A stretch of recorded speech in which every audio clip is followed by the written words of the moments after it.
my YouTube channel S2 Aspirant. I am Sangeeta, UPSC aspirant. Today I am going to share new study blog. चलो start करते हैं आज का study session. आज मैं मोहन राकेश जी का आषाढ़ का एक दिन नाटक पढ़ रही थी। मोहन राकेश जी का ये पहला नाटक है। उन्होंने ये नाटक संस्कृत के जो प्रसिद्ध कवि है कालिदास जी, उनकी रचना और उनकी लाइफ पर आधारित है। उन्होंने इसमें मल्लिका व कालिदास की प्रेम को दिखाया है और उनके प्रेम को आधार बना के इसमें ये दिखाया कि जो ये भावनाएं होती है वो हमारे लिए इम्पोर्टेंट नहीं है ज़्यादा, हमें मतलब बौद्धिक आवश्यकता है वो ज़्यादा इम्पोर्टेंट है। उन्होंने इसी को आधार बना के इस नाटक को लिखा है।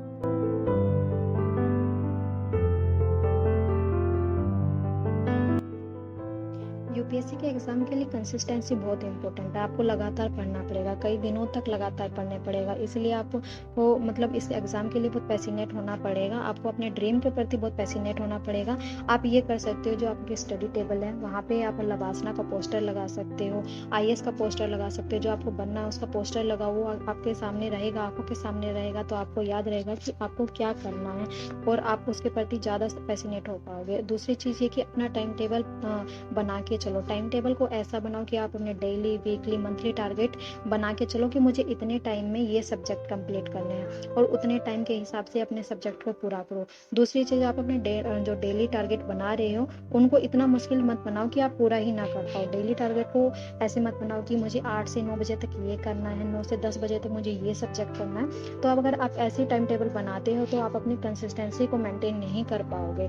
आप अपने डेली टारगेट बना के ऐसे चलो कि मुझे आज ये सब्जेक्ट के इन टॉपिक को कंप्लीट करना है और आप फिर उन टॉपिक को, उन सब्जेक्ट को अपने अकॉर्डिंग, अपनी एनर्जी के अकॉर्डिंग, अपने मूड के अकॉर्डिंग पूरा करके चलो। और जब तक आपके टारगेट कंप्लीट नहीं होते, यानी कि आपने जो डेली टारगेट सेट किए, आपको डेली टारगेट कंप्लीट नहीं हो रहे, तो अपने आप को आप मतलब कि ये चैलेंज करो कि मैं जब तक मेरी ये टारगेट कंप्लीट नहीं होगी मैं सोऊंगी नहीं। और इतने भी टारगेट मत डालो कि आप मतलब आपको टारगेट कंप्लीट करने में ही 12 घंटे लग रहे, 15 घंटे लग रहे, 16 घंटे लग रहे। आराम से अपने डेली हिसाब से, अपने हिसाब से जितने टाइम में आप कर पाते हैं उतने आप टारगेट सेट करके चलो और उसी के हिसाब से अपने टारगेट बनाओगे तो वो आप जल्दी अचीव कर पाओगे। इसीलिए इन दो चीज़ों, और भी चीज़ें होती है फॉलो करने के लिए, आप ये फॉलो करके देखोगे तो आपकी कंसिस्टेंसी बनेगी।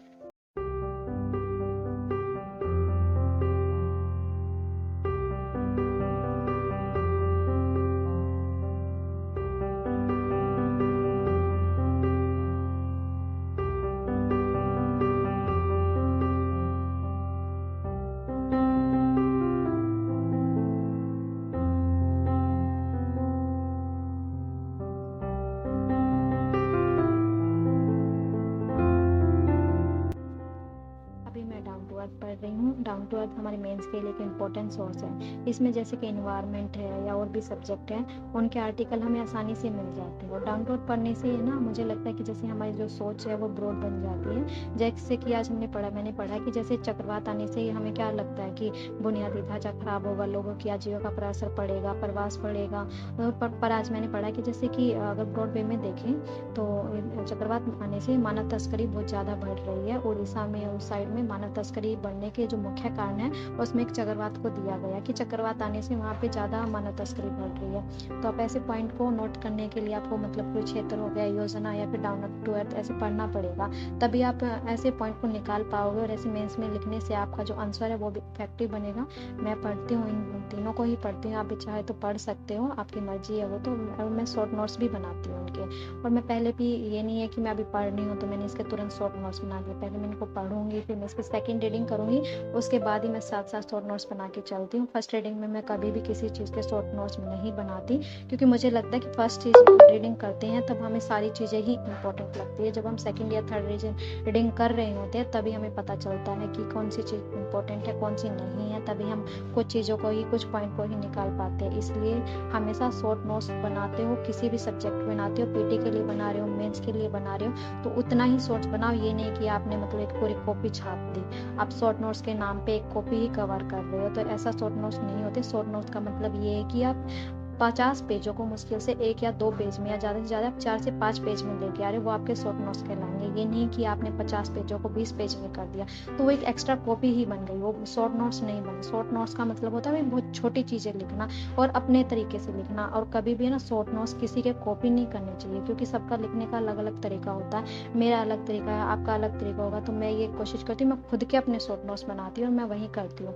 अब मुझे अपने समझ में आते हैं, हो सकता है कि आपको मेरे समझ में ना आए या मुझे आपके समझ में नहीं आए।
मैं सैटरडे और संडे को सीसेट की प्रैक्टिस करती हूँ, क्योंकि यूपीएससी ने अपना लेवल बढ़ा लिया और केवल जीएस करने से हमारा कुछ नहीं होने वाला कि हम ये सोचते हैं कि जीएस करते रहें हो जाएगा। पर जीएस में ये ज़रूरी नहीं है कि अगर आपका सीसेट मैथ अच्छा नहीं है तो मुश्किल हो जाएगा आपका सीसेट निकालना। और मैं इस बार यूपीएससी न होने का, पीटी न होने का कहीं ना कहीं रीज़न सीसेट ही है हूँ। इस वजह से मेरा इस बार पीटी क्लियर नहीं हुआ है और इसीलिए मैं अभी से ही सीसेट की तैयारी करके चल रही हूँ। और मैं ये सोच रही हूँ कि मतलब आपको सीसेट के लिए ना डेली या तो आप 1 घंटा निकाल सकते हो या फिर हफ्ते में 2 दिन कर सकते हो। जैसे कि मैं हफ्ते में 2 दिन करती हूँ, 3-3 घंटे के 2 दिन करती हूँ, मेरा ऐसे हो जाता है। कुछ लोग डेली करते हैं, कुछ लोगों का ये होता है कि लास्ट में 3 महीने सीसेट करो। पर अगर आपका मैथ अच्छा नहीं है तो आप स्टार्टिंग से लेके सीसेट चलो, उस पर आप गलती मत करना, क्योंकि ये गलती मैंने की है और मैंने इस टाइम मैंने देखा भी है कि मेरा सीसेट नहीं हुआ है। तो मैंने पिछली बार ये किया था कि मैं लास्ट 3 मंथ मैंने सीसेट किया था और फिर मैंने सोचा कि हो जाएगा, पर मेरा नहीं हुआ। मैथ अच्छे से मेरा कवर नहीं हुआ क्योंकि मेरा मैथ थोड़ा कमज़ोर है। मैं मानती हूँ हो सकता है किसी का अच्छा हो तो उनको ज़्यादा प्रैक्टिस नहीं करनी पड़ेगी, पर मेरा कमज़ोर है। तो जिनका मैथ अच्छा नहीं है उनको तो स्टार्टिंग से मैथ लेकर ही चलना पड़ेगा। जितनी आप मैथ में प्रैक्टिस करोगे उतना ही आपके लिए अच्छा है, क्योंकि कॉम्प्रिहेंसिव का ये है कि आप हो भी सकते हैं ठीक है, नहीं भी हो सकते हैं ठीक है। रीजनिंग सबकी लगभग ठीक हो ही जाती है, पर आपको मैथ भी तो कहीं ना कहीं करना ही पड़ेगा। कॉम्प्रिहेंसिव के भरोसे आप नहीं रह सकते। ये भी नहीं है कि आप कॉम्प्रिहेंसिव को बिल्कुल ही इग्नोर कर दो, ना तो आपको कॉम्प्रिहेंसिव को इग्नोर करना है, ना ही आपको मैथ को इग्नोर करना है। आपको तीनों चीज़ें साथ लेके चलनी है, तभी आप सीसेट को कर पाओगे। अदरवाइज आप सीसेट क्लियर नहीं कर पाओगे। मेरी भी इसी बार यही गलती हुई है कि मैंने मैथ को थोड़ा लाइटली ले लिया। मेरा कुछ पहले से कमज़ोर था, मुझे लगा कि मैं कॉम्प्रिहेंसिव और रीजनिंग करूँगी, और कुछ मैथ के क्वेश्चन मैंने कुछ टॉपिक पे ज़्यादा ध्यान दिया, और जहाँ पे मैंने ज़्यादा ध्यान दिया था सी सेट के, और बाई लक मेरा वहाँ से टॉपिक नहीं आए, इस वजह से मेरा सी सेट रह गया। और मैं अभी इसलिए अभी से ही मैं सी सेट को लेकर चल रही हूँ 2023 के लिए। तो आप ये कर सकते हो कि आप भी ऐसे ही करो। अगर आपका मैथ कमज़ोर है तो आप या तो डेली प्रैक्टिस करो, या हफ्ते में 2 दिन निकाल लो। सी सेट के लिए आप 2 दिन भी प्रैक्टिस कर सकते हो। मैं 3-3 घंटे के लिए हफ्ते में 2 दिन निकालती हूँ। सैटरडे और संडे को मेरा सी सेट का 3-3 घंटे का मैंने अपना टाइम टेबल बना रखा है।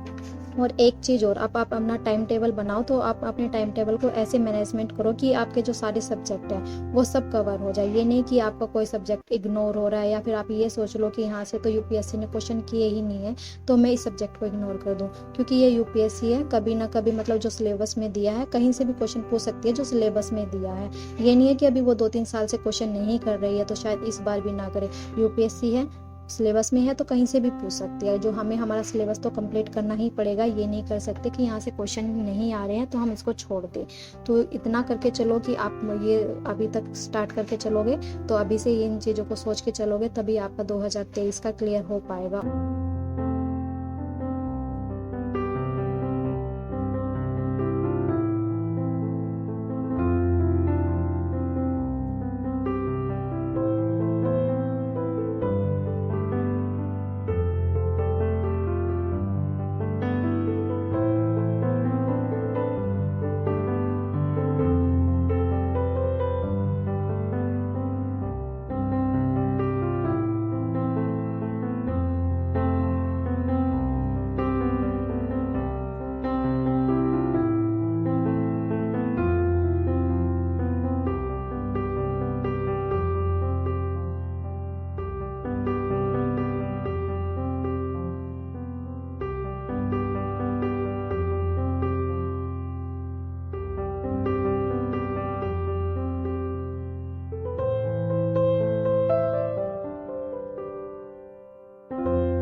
सब्सक्राइब करें, मेरी वीडियो को लाइक करें, कमेंट करें, और ऐसी ही वीडियो देखने के लिए, स्टडी ब्लॉग देखने के लिए मेरे चैनल को सब्सक्राइब करें। Thank you.